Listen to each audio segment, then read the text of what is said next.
मंत्रिपरिषद व्यक्तिगत उत्तरदायी होते हैं मंत्री राष्ट्रपति के प्रति। मंत्रिपरिषद क्या होते हैं? व्यक्तिगत रूप में उत्तरदायी होते हैं राष्ट्रपति के प्रति। मंत्रिपरिषद व्यक्तिगत रूप से राष्ट्रपति के प्रति एवं सामूहिक रूप से लोकसभा के प्रति उत्तरदायी होते हैं। निम्नलिखित संविधान संशोधन में से कौन सा एक बताता है कि मंत्रिमंडल में कुल मंत्रियों की संख्या प्रधानमंत्री को सम्मिलित करते हुए लोकसभा के सदस्यों की कुल संख्या के 15% से अधिक नहीं होगा? 91 संविधान संशोधन संध्या 3 के तहत यह प्रावधान करता है कि मंत्रिमंडल कुल संख्या निचले सदन के 15% से अधिक नहीं होगा। उसके बाद फिर निम्नलिखित में से कौन एक व्यक्ति एक से अधिक बार प्रधानमंत्री नियुक्त हुए हैं? जवाहरलाल नेहरू, पंडित नेहरू 1947 से 1964, इंदिरा गांधी 1966 से 1970 और 1980 से 1984, अटल बिहारी वाजपेयी 1996, 1998, 99 और 1999 से सन 2004। गुलजारी लाल नंदा 2 कार्यकाल हेतु कार्यवाहक प्रधानमंत्री नियुक्त हुए हैं। भारत के किस प्रधानमंत्री की नियुक्ति देश के बाहर हुई है? लाल बहादुर शास्त्री की। भारतीय संविधान में मंत्रिमंडल शब्द एक ही अनुच्छेद में प्रयोग हुआ है, वह है अनुच्छेद 352 में। अनुच्छेद 352 में खंड 3 के तहत राष्ट्रीय आपातकाल तभी लगेगा जब संघीय मंत्रिमंडल उसे लिखित रूप में सूचित करे। भारत के प्रधानमंत्रियों में से कौन अपने कार्यकाल में संसद में कभी भी उपस्थित नहीं हुआ है? चौधरी चरण सिंह नहीं हुए हैं। अटल बिहारी वाजपेयी, वीपी सिंह और चंद्रशेखर उपस्थित हुए। चौधरी चरण सिंह अपने पूरे कार्यकाल के दौरान एक बार लोकसभा की बैठक न होने के कारण संसद नहीं जा पाए हैं तथा उन्हें लोकसभा के निर्धारित बैठक के एक दिन पूर्व कांग्रेस द्वारा अपने समर्थन वापस लेने के बाद त्यागपत्र देना पड़ा। निम्नलिखित में से कौन कौन अंतर्राज्यीय परिषद के सदस्य होते हैं? राष्ट्रपति शासन के दौरान राज्यों के राज्यपाल, प्रधानमंत्री और 6 कैबिनेट मंत्री, मुख्यमंत्री। अनुच्छेद 263 के अनुसार अंतर्राज्यीय परिषद निगम से आत्मरीति। अनुच्छेद 263 के अनुसार अंतर्राज्यीय परिषद के पदेन सदस्य प्रधानमंत्री होते हैं, जिसमें 6 कैबिनेट मंत्री और सभी राज्यों के मुख्यमंत्रियों को शामिल किया जाता है। संविधान के किस अनुच्छेद में संघीय मंत्रिमंडल पद का क्या किया गया, उपयोग किया गया है? अनुच्छेद 352 में। फिर संविधान के अनुच्छेद 75 के संदर्भ में निम्नलिखित में से कौन सा सम्मिलित है? मंत्रियों की नियुक्ति प्रधानमंत्री की सलाह से राष्ट्रपति द्वारा की जाएगी। मंत्रिपरिषद सामूहिक रूप से लोकसभा के क्या होंगे? लोकसभा के प्रति उत्तरदायी होंगे। मंत्रियों के वेतन और भत्ते का निर्धारण कौन करेगा? संसद करेगा। भारतीय संविधान के अनुच्छेद 72 के तहत मंत्रियों के द्वारा राष्ट्रपति को दी गई सलाह की जांच पड़ताल किसी न्यायालय में नहीं की जा सकेगी। संविधान का जो अनुच्छेद 74 है ना, उसमें बोला गया कि मंत्रियों द्वारा जो भी राष्ट्रपति को सलाह दी जाती है उसकी जांच या फिर पड़ताल किसी न्यायालय में नहीं की जा सकेगी। क्या बोला गया कि मंत्रियों की नियुक्ति प्रधानमंत्री की सलाह से कौन करेंगे? राष्ट्रपति करेंगे। जो मंत्री हैं उनकी नियुक्ति कौन करते हैं? प्रधानमंत्री की सलाह से राष्ट्रपति करते हैं। प्रधानमंत्री की सलाह से राष्ट्रपति करते हैं। मंत्रिपरिषद सामूहिक रूप से किनके लोकसभा के प्रति क्या होते हैं? उत्तरदायी होते हैं। मंत्रियों के जो वेतन और भत्तों का निर्धारण कौन करता है? संसद करते हैं। कैबिनेट समितियों से संबंधित निम्नलिखित कथनों को पढ़िए और सही विकल्प को चुनिए। कैबिनेट संविधान में कैबिनेट समितियों का क्या उल्लेख नहीं है? कैबिनेट समितियां प्रधानमंत्री द्वारा समय की ज़रूरत एवं परिस्थिति की आवश्यकता को ध्यान में रखते हुए गठित की जाती हैं। संविधान में कैबिनेट समिति का क्या उल्लेख नहीं है? यह कैबिनेट समितियां क्या होती है? प्रधानमंत्री द्वारा समय की जो ज़रूरत है और परिस्थिति की जो आवश्यकता है उसको ध्यान में रखते हुए गठित की जाती है। फिर भारतीय राजनीतिक व्यवस्था उत्तरदायी सरकार कहलाती है, संसदीय व्यवस्था। फिर भारतीय संघ में मंत्रिपरिषद संयुक्त रूप से लोकसभा और राज्यसभा दोनों के प्रति क्या होते हैं? उत्तरदायी होते हैं। लोकसभा और राज्यसभा दोनों के सदस्य संघीय सरकार में मंत्री बनाने के लिए पात्रता रखते हैं। कथन गलत है लेकिन कारण सही है। अनुच्छेद 75(3) के जो तहत है संघीय मंत्रिपरिषद संयुक्त रूप से लोकसभा के प्रति क्या होते हैं? उत्तरदायी होते हैं, ना कि राज्यसभा के प्रति। फिर लोकसभा या राज्यसभा किसी भी सदन की सदस्यता से व्यक्ति संघीय मंत्रिपरिषद में क्या रहते बने रह सकते हैं। कैबिनेट समितियों से संबंधित निम्नलिखित कथनों को पढ़िए और सही विकल्प को चुनिए। संविधान में कैबिनेट समिति का क्या उल्लेख नहीं है। कैबिनेट समितियां प्रधानमंत्री द्वारा समय की बचत और परिस्थिति की आवश्यकता को क्या करते हुए ध्यान में रखते हुए गठित की जाती हैं। संविधान में जो कैबिनेट समितियों का क्या उल्लेख नहीं है। फिर जो कैबिनेट समितियां हैं प्रधानमंत्री द्वारा समय की ज़रूरत और परिस्थिति की जो आवश्यकता है उसको ध्यान में रखते हुए गठित की जाती है।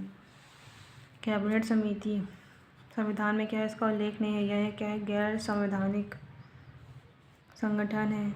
यह प्रधानमंत्री के द्वारा आवश्यकता एवं परिस्थिति के आधार पर क्या होता है गठित की जाती है। इसमें सदस्य क्या है 3 से 8 होते हैं।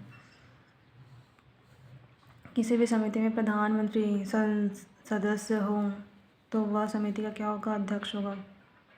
यदि प्रधानमंत्री शामिल नहीं है तो अन्य कैबिनेट मंत्री भी उसके क्या होंगे अध्यक्ष होंगे।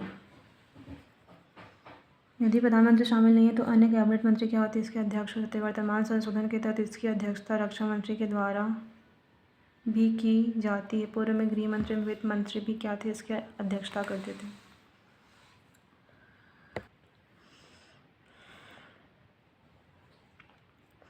भारत के नियंत्रण एवं महालेखा परीक्षक संस्थान स्थापित किया गया है भारत के संविधान द्वारा।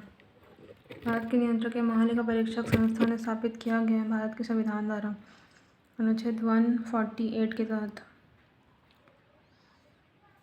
राष्ट्रपति कैग की नियुक्ति करते हैं। भारत के नियंत्रक एवं महालेखा परीक्षक संस्थान स्थापित किया गया भारत के संविधान द्वारा। भारत के संविधान अनुच्छेद 148 के तहत भारत के संविधान के अनुच्छेद 148 के तहत राष्ट्रपति कैग की नियुक्ति करते हैं। भारत का नियंत्रक एवं महालेखा परीक्षक विशेषज्ञ सलाह देता है लोक लेखा समिति को।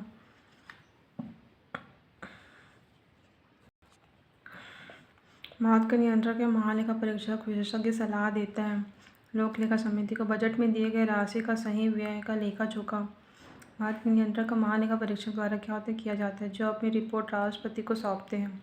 राष्ट्रपति क्या करती है इन्हें संसद में रखती है जिसकी पुनः जांच पड़ताल लोक लेखा समिति करती है। भारत का क्या होता है सॉलिसिटर होता है एक न्यायिक सलाहकार। सॉलिसिटर जनरल केंद्र सरकार का दूसरा बड़ा विधि अधिकारी होता है जो अटॉर्नी जनरल के प्रत्येक कार्य में उनकी क्या करते हैं सहायता करते हैं। कानून विषयों पर राज्य सरकार को कौन परामर्श देते हैं एडवोकेट जनरल महाधिवक्ता। भारत में वित्तीय व्यवस्था को केंद्र और राज्य स्तर पर कौन नियंत्रित करता है भारत का महालेखा परीक्षक। गिरीश चंद्र मुर्मू बने भारत के 14वें नियंत्रक एवं महालेखा परीक्षक। फिर लोकसभा की इस लोकसभा का कार्यकाल लगभग 6 वर्ष का था।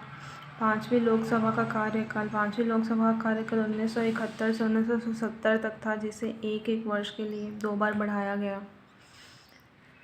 पांचवी लोकसभा का कार्यकाल जो 1970 से लेकर 1971 से 1970 तक था जिसे एक वर्ष के लिए 2 बार बढ़ाया गया।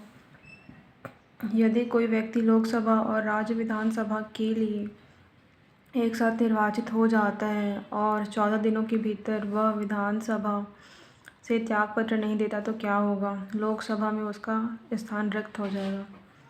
यदि लोकसभा किसी एक मंत्री के विरुद्ध प्रस्ताव पारित कर देती है तो क्या होगा, मंत्रिपरिषद भंग हो जाएगी। लोकसभा का चुनाव लड़ने वाले अभ्यर्थी की अयोग्यता कौन निश्चित करते हैं, राष्ट्रपति निर्वाचन आयोग की सहमति से।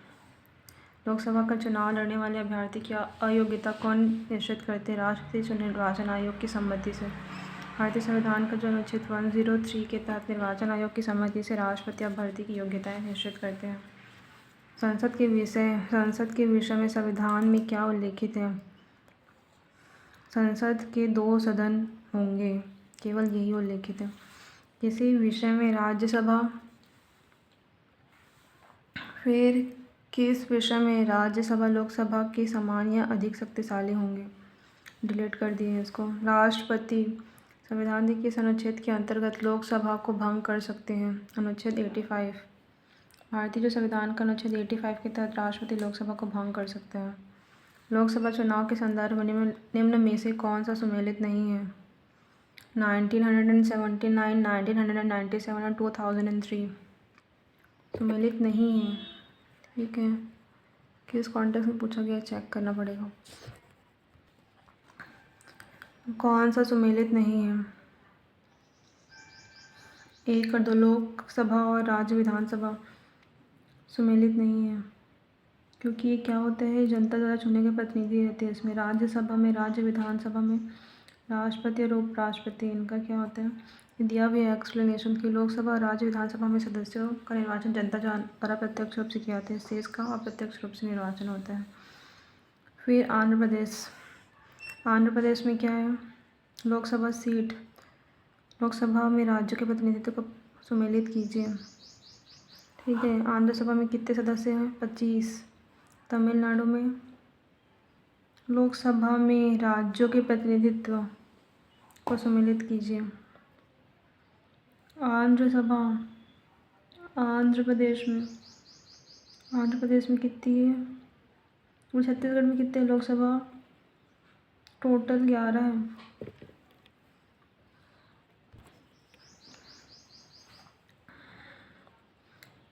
तो आंध्र प्रदेश में 25 सीट है लोकसभा की। तमिलनाडु में कितनी सीट है? नहीं, सबसे पहले या महाराष्ट्र स्टार्ट करते, इसमें उल्टा मिलाना। महाराष्ट्र में कितनी सीट है? महाराष्ट्र में 48 सीट है। उसके बाद फिर छत्तीसगढ़ में 11 सीट है लोकसभा में राज्यों का प्रतिनिधित्व। उसके बाद फिर पश्चिम बंगाल, उसके बाद आंध्र प्रदेश में 25 सीट है।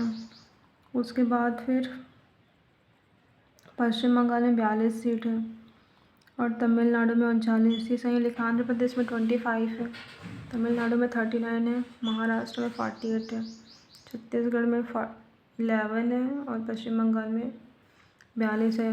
लोकसभा की कौन सी एक समिति सदन में प्रक्रिया से संबंधित मामलों और कार्य संचालन पर क्या करती है? विचार करती है। नियम समिति। लोकसभा में कौन सी क्या है एक समिति जो सदन में प्रक्रिया से संबंधित मामलों और कार्य संचालन पर क्या करती है? विचार करती है। नियम समिति। निम्नलिखित में से कौन सा एक प्रावधान भारतीय संविधान के अंतर्गत संसद के सदस्यों के विशेषाधिकारों तथा उन्मुक्तियों को क्या करता है? निर्धारित करता है। अनुच्छेद 105 प्रावधान है जो भारतीय संविधान के अंतर्गत संसद के सदस्यों के विशेषाधिकारों और क्या करते हैं? उन्मुक्तियों को क्या करते हैं? निर्धारित करता है। 105। वे लोकसभा का जो प्रथम सामान्य निर्वाचन किस वर्ष संपन्न हुआ था? 1952 में।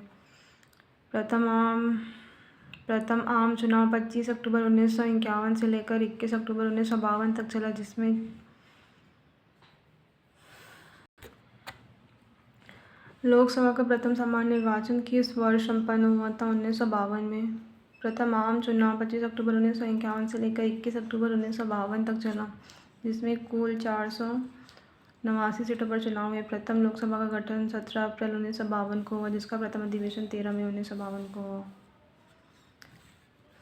84वें संशोधन अधिनियम द्वारा लोकसभा की कुल सदस्य सीटों की संख्या 1971 की जनगणना के आधार पर की गई। वे तब तक बदली नहीं जाएगी जब तक वर्ष विशेष के बाद पहली जनगणना नहीं हो। यह वर्ष निम्नलिखित में से कौन सा है? सन 2026। संविधान के किस संशोधन ने लोकसभा के सदस्यों की संख्या 525 से बढ़ाकर 545 कर दी? 31वें संशोधन में। संविधान के संशोधन में लोकसभा सदस्यों की संख्या 525 से बढ़ाकर 545 कर दी। 31वें। भारत के संविधान के अनुच्छेद 82 के अनुसार लोकसभा की सीटों का राज्यों के मध्य आवंटन खालिस्तान की जनगणना के आधार पर होता है, 1971 की जनगणना के आधार पर।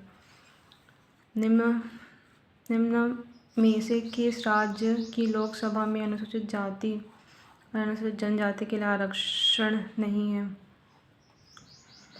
अरुणाचल प्रदेश, जम्मू एंड कश्मीर, मेघालय, नागालैंड, सिक्किम राज्यों में अनुसूचित जाति और अनुसूचित जनजातियों के लिए आरक्षण नहीं। वर्तमान में जम्मू एंड कश्मीर को 2 केंद्र शासित प्रदेशों में बांट दिया गया है।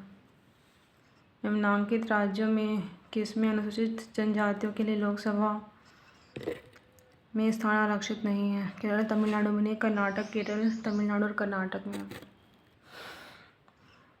निम्न संवैधानिक संशोधन में से कौन से राज्यों में निर्वाचित होने वाले लोकसभा के सदस्यों की संख्या में बढ़ोतरी से जुड़ा हुआ है? 7वां और 31वां। निम्न संवैधानिक संशोधन में से कौन से राज्य के निर्वाचन होने वाले लोकसभा के सदस्यों की संख्या में बढ़ोतरी से जुड़ा हुआ है? 7वां और 31वां। लोकसभा का विघटन कार्यकाल पूरा होने से पहले किया जा सकता है, प्रधानमंत्री की सिफारिश पर राष्ट्रपति द्वारा। भारतीय संविधान के अनुच्छेद 85(2) ख के तहत लोकसभा कार्यकाल पूरा होने से पहले मंत्रिमंडल की सिफारिश पर राष्ट्रपति लोकसभा को क्या कर सकते हैं? भंग कर सकते हैं। भारतीय संविधान का जो अनुच्छेद 85(2) है ना, 2 ख के तहत क्या होता है, जो लोकसभा का कार्यकाल पूरा होने के पहले ही क्या होता है, मंत्रिपरिषद की जो सिफारिश पर राष्ट्रपति लोकसभा को क्या कर सकते हैं? भंग कर सकते हैं। लोकसभा का कार्यकाल आपातकाल की घोषणा के दौरान क्या होता है, एक बार में 1 वर्ष तक के लिए क्या किया जाता है? बढ़ाया जा सकता है। भारतीय जो संविधान का अनुच्छेद 83(2) के तहत लोकसभा का जो कार्यकाल है आपातकाल के दौरान 1 वर्ष के लिए कितने भी समय तक क्या किया जाता है? बढ़ाया जा सकता है। किंतु आपातकाल की समाप्ति के बाद क्या होता है, वह 6 माह से ज़्यादा समय तक नहीं हो सकता। फिर कौन सा राज्य सबसे अधिक प्रतिनिधि लोकसभा में भेजता है? उत्तर प्रदेश सबसे ज़्यादा प्रतिनिधि लोकसभा में भेजता है। उत्तर प्रदेश 80, पश्चिम बंगाल 42, बिहार 40 और मध्य प्रदेश 29। वर्तमान में लोकसभा के निर्वाचन क्षेत्र के लिए चुनाव व्यय अधिकतम सीमा क्या है? 70 लाख रुपए। वर्तमान में निर्वाचन व्यय ये जो अधिकतम लोकसभा में 95 लाख, सामान्य क्षेत्र में विधानसभा में 40 लाख, कुछ अन्य या फिर संघीय क्षेत्रों में लोकसभा में 75 लाख और विधानसभा में 28 लाख है। भारत का राष्ट्रपति ऐसे स्थान जिसे वह ठीक समझे संसद का सत्र आहूत कर सकता है।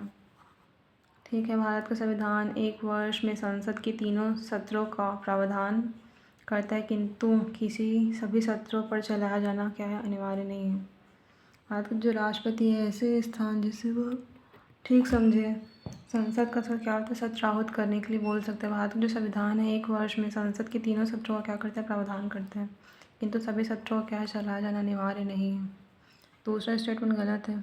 तीसरा, 1 वर्ष में दिनों की कोई न्यूनतम संख्या निर्धारित नहीं जब संसद का चलना आवश्यक हो।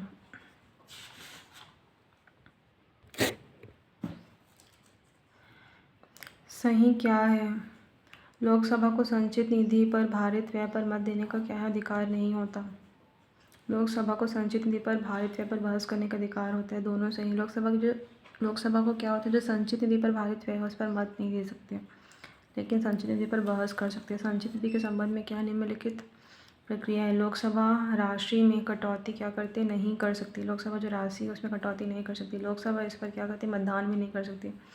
लोकसभा क्या होती है? केवल इस पर बहस कर सकती है। राज्यसभा क्या होती है? राशि में कटौती नहीं कर सकती। राज्यसभा क्या होती है? इस पर मतदान भी नहीं कर सकती। राज्यसभा क्या होती है? केवल इसमें बहस कर सकती है। निम्नलिखित में से किस राज्य से लोकसभा के लिए अनुसूचित जनजाति के लिए क्या कही गई है? सीटें आरक्षित की गई? मणिपुर।